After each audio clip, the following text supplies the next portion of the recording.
Hey folks, Travis here, Climate Change Cheddar, and welcome to my studio. First video in my studio. Climate change books, a globe because, the planet. If this is your first time seeing a Climate Change Cheddar video, it's only my third video, so today we are asking the question, can individuals really make a difference when it comes to climate change? The answer is yes. But we'll explore both sides of the question, I've been on both sides of the question. A couple years ago, in fact, I got pretty down about climate change, and I thought to myself, does it even matter what I'm doing? Do these little individual differences that I'm making compared to these huge corporations? It's only 100 corporations that make up 71% of the CO2 emissions out there, so it's easy to fall into that mindset. But it's a backwards way of thinking, and I'll tell you why. Individual differences absolutely can matter when it comes to climate change. Climate change isn't your fault specifically, but it also doesn't mean that it gives you the right to just sit back and not do anything about it. So anyway, let's get into those camps that I was talking about. Camp A says that no, individual differences can't make a difference when it comes to climate change. The problem's just too big. How can an individual possibly stand up against this? It's pointless. We're all going to die tomorrow anyway. The nihilist way of looking at things. But then you have Camp B. Camp B says that yes, individuals absolutely can make a difference. And like I said, you can't be to blame if you've ever doubted and if you've ever wondered if the actions you're taking really do matter. But let me tell you why. The conversation, unfortunately, when it comes to can individuals make a difference when it comes to climate change, all revolves around curbing your individual carbon footprint.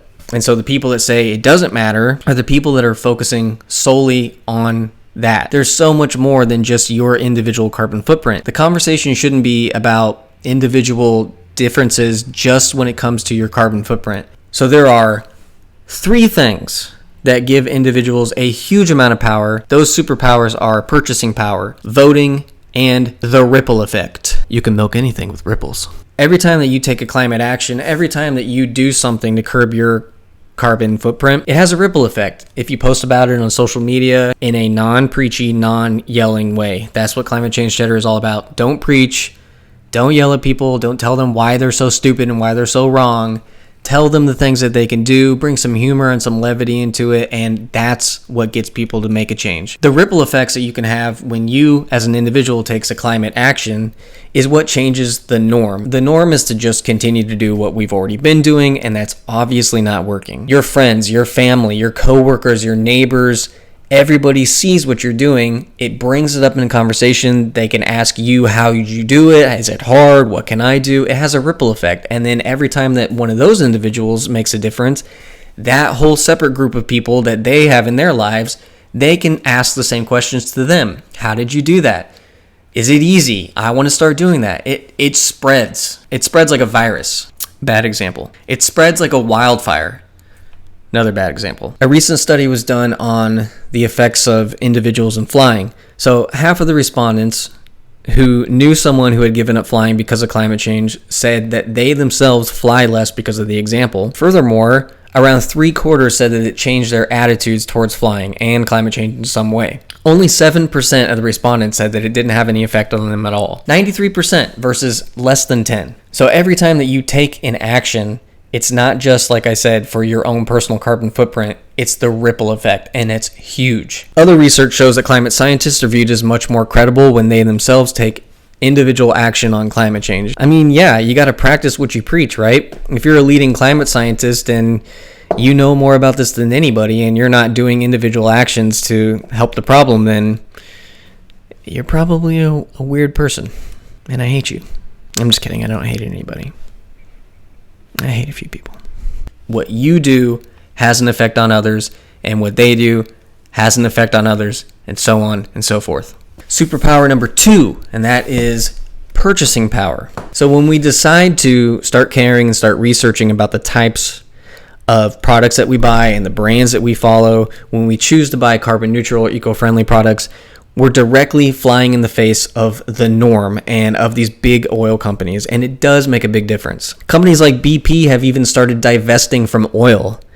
I don't know if a lot of people know that, but they're literally divesting away from their bread and butter towards renewables because they know the future is in renewables. They know that we have to do something on climate action, and they know that their investors care and they're putting pressure on them. If we start making eco-friendly purchases that do better for the environment, that have a ripple effect on others, it also has an effect on these big corporations and these big companies. They follow the money. And if the brands that you have been buying from, if you find out, hey, they don't care about the environment at all, if you switch from them to one that does care about the environment, they're going to notice whenever you leave. If thousands or hundreds of thousands of customers suddenly disappear and go towards a more eco-friendly brand, guess what that original company is going to do? They are going to be the biggest tree-hugging company you've ever seen in your entire life to try to win you back. And that's a positive thing. When you decide to stop buying clothes that you figure out are harmful for the environment, right? It changes the textile industry. It makes the whole industry shift towards being greener and towards using longer lasting products or using less plastics in their products. These big companies, they look at the numbers, they look at the money, and if everything is skewing greener, they're going to follow the money. Superpower number 3, voting. I feel like there's some kind of big thing coming up where people can vote. So I've made a promise early on with Climate Change Cheddar to not get into the politics of it very much. I'll report on big climate action that's happening or not happening, but I firmly believe that climate change as a whole has been politicized way too much. People steer away from it because now in their mind they think, oh, it's just another political thing that I don't care about. It's a human rights issue. It shouldn't be a political issue. It affects every single human being on the planet. It should be something that we talk about. It shouldn't be not discussed at the dinner table because your uncle... I'm an uncle. Because your Uncle Joe doesn't want to talk about it. That's bullshit. It shouldn't be politicized. It's a human rights issue. It should be normalized. We should be talking about it day in and day out. But anyway, superpower number 3 is to vote. Vote! I mean, why wouldn't you vote? It's just like with purchasing power. If we start shifting the narrative and putting the pressure with our votes towards climate change, it's going to shift both on the left, right, and independents are going to shift towards climate change. So go vote. Seriously. Please vote.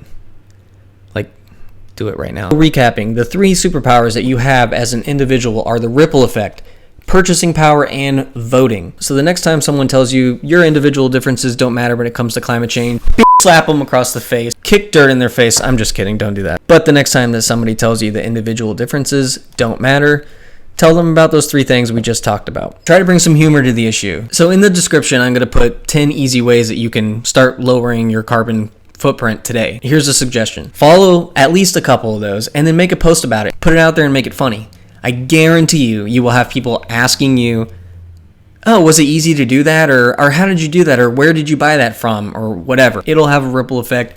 Their friends and family will start doing that. And then the next thing I urge you to do is start looking at the brands that you support. Start looking at the things that you buy. Put pressure on these companies. Put pressure on the brands to go eco-friendly. If you start purchasing eco-friendly, they're going to start noticing it in the numbers and they're going to shift that way. I promise you. All right. Thanks for watching. Join me tomorrow where I will be back in my studio for my very first ever Some Good News While the World Burns Around Us that I will be doing every Friday. It's nothing but positive climate change stories, nothing but good news to bring you into your weekend. And also, if you don't know what Climate Change Cheddar is about, here's the deal. 50% of all money that ever comes in through Climate Change Cheddar goes directly to climate change relief efforts. So every like and every subscriber that I get helps me to get to that goal. We have a Patreon that you can donate to. We have an eco-friendly online store. Half of that goes to climate change relief efforts. The other half goes to growing Climate Change Cheddar as big as we can get it so that we can do the most amount of good for the most amount of people. And so my wife and I can eat. I will see you tomorrow, I hope,